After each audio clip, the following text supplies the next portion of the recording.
Hi everyone, this is Chef Mark and I'm here with Colorado's Best Kitchens magazine, and I'm going to be working on pie today. And I love making pie and pie dough and all the fillings. I've got some tips and tricks to show you how to make the very best pie dough. Fundamentally, pie dough is really simple. It's a basic ratio, 3-2-1, 3 parts flour, 2 parts butter, and 1 part water. And you can really work with those numbers to create a lot of different final products. So here we go. I have flour, all-purpose flour. You can use a lower protein flour like cake flour, but sometimes the dough might get a little bit too crumbly, so I prefer all-purpose flour, unsalted butter, got some ice water, a couple drops of vinegar. The vinegar, the acid, will help tenderize the proteins in the gluten, giving you a more tender pie crust. I'm going to pinch of salt, and I'm actually making 2 kinds of pie dough today. I'm going to make a base crust that's just got these flour, butter, water, a touch of vinegar. And then for the top, I'm going to add sugar. I'm going to leave the vinegar out, I'm going to add a little bit of sugar. That's going to give me a more tender top. It's going to give me a difference in texture between the two, and also that sugar in the pie dough is going to let that top brown a little bit more naturally when it's in the oven. So we're going to pull together some pie dough. I'm going to show you how to make the filling. We're going to get it in the oven, and finally we're going to enjoy a delicious pie. Okay, I'm going to cut the butter into the flour. I like to use a box grater, and I'm just going to kind of toss in the flour, kind of help protect the butter from the heat from my hands. Also wear a rubber glove to also protect the butter from getting too warm. And you can use a combination of butter and lard or just straight lard. I like butter because butter has quite a bit of moisture content to it. So as the crust bakes, the moisture evaporates and kind of creates air pockets inside the crust as it's baking. So butter is my preference. I know a lot of people like butter and lard. All of those things work great. I'm just going to go ahead and grate this together, and I'm just being careful here to make sure that I'm getting the butter kind of coated in the flour. That way, fat helps protect the flour and getting too much glutinous development. You can also make this whole recipe in a food processor, a high-power food processor also works great. You can combine diced up butter and flour, pulse it until you kind of get to this point. And then we're going to add our water, of course, cold water. I've got a little drop of vinegar in here too. 3-2-1, that's really just a guideline. The less moisture you add, the less chance you're going to have of overworking. But the less you work it, the crumblier it is when you go to roll it out. And you can see I'm getting what I call this nice shaggy dough. And I'm going to dressage or push the flour and the water and the butter together. And I'm almost there. I'm going to put this on my deck here, right onto my cutting board. I was just starting to stick together. Look at that. This dough is going to be challenging to roll out just because it hasn't been worked much, but I'll show you some tips and tricks on the best way to roll out our pie dough. I had it resting for about 2 hours in the refrigerator, and I let it warm slightly. We're going to roll this into a glass pie dish. That's my preference. I like being able to see through it to make sure that my pie is fully cooked. Also, I think it gives really even cooking. Okay, I've got some more AP flour here. I'm going to be generous with the flour. That's going to keep things from sticking. Here we go, some more flour on the top. And then I prefer a French style rolling pin. What I like about these is I find that it's really easy to roll nice and even. And the way we roll even is to always start in the middle, always work to the outside. Now you can see how crumbly I am, and that's okay. I'm just going to use my hands. I'm just going to weld this back together. And of course I want this to be the size of the pie pan, plus enough to go up the sides. Now you can crimp the edges and make really decorative style crust, but we're going to blind bake this crust. So what that means is I'm going to put some pie weights. I like navy beans on top of the pie dough, using a piece of parchment paper to kind of separate the two. This is going to go into the oven for about 15 minutes, 10 to 15 minutes at 400 degrees. That's going to set the pie crust.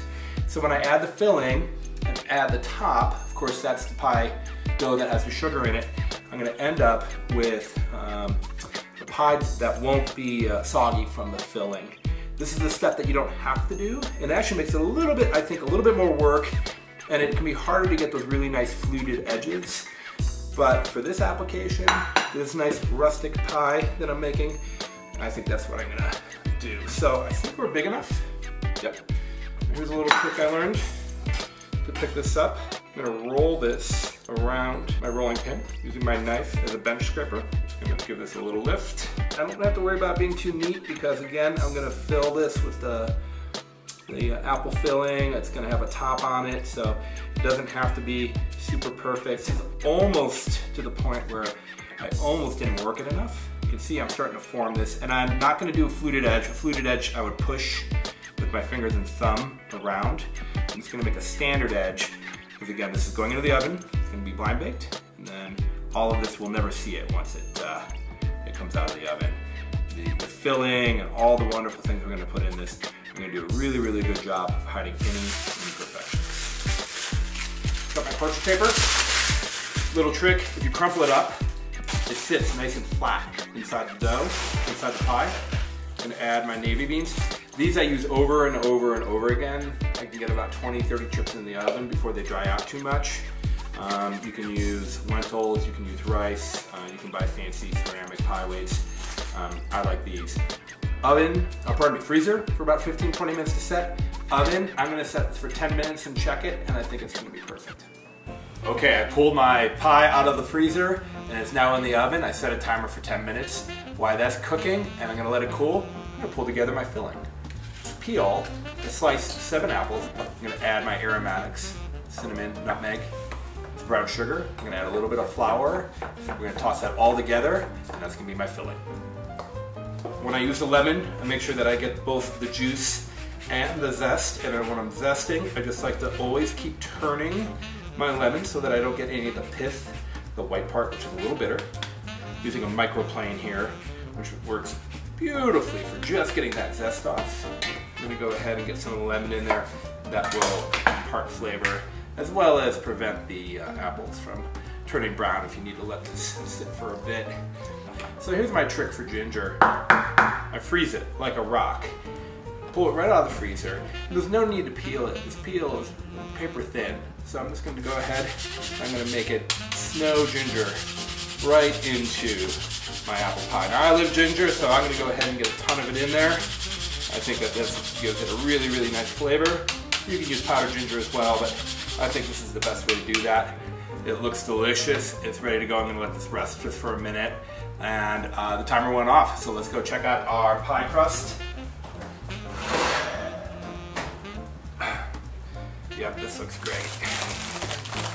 You don't have to worry about the paper burning in the oven. I'm just going to lift that off. Here we go. This is ready. I'm going to fill this. We're going to roll out the top crust, and the whole operation is going to go back in the oven, and we're going to bake it until it's GBD, golden brown delicious. Now for the top, you'll see this is my pie dough that I added the sugar, and I actually worked it slightly more so that it would be easier to roll out. I'm less worried about this shrinking. If it shrinks a little bit, that's okay. So what I'm going to do here, repeat the operation. I'm going to get some flour down on my cutting board. Grab my knife, and I'm going to give this, about an inch to the outside. A couple different approaches we can do here. I can tuck this underneath this crust. You can make big, dramatic flutes if you'd like. I'm just going to kind of pinch this together. I want my pie to be rustic.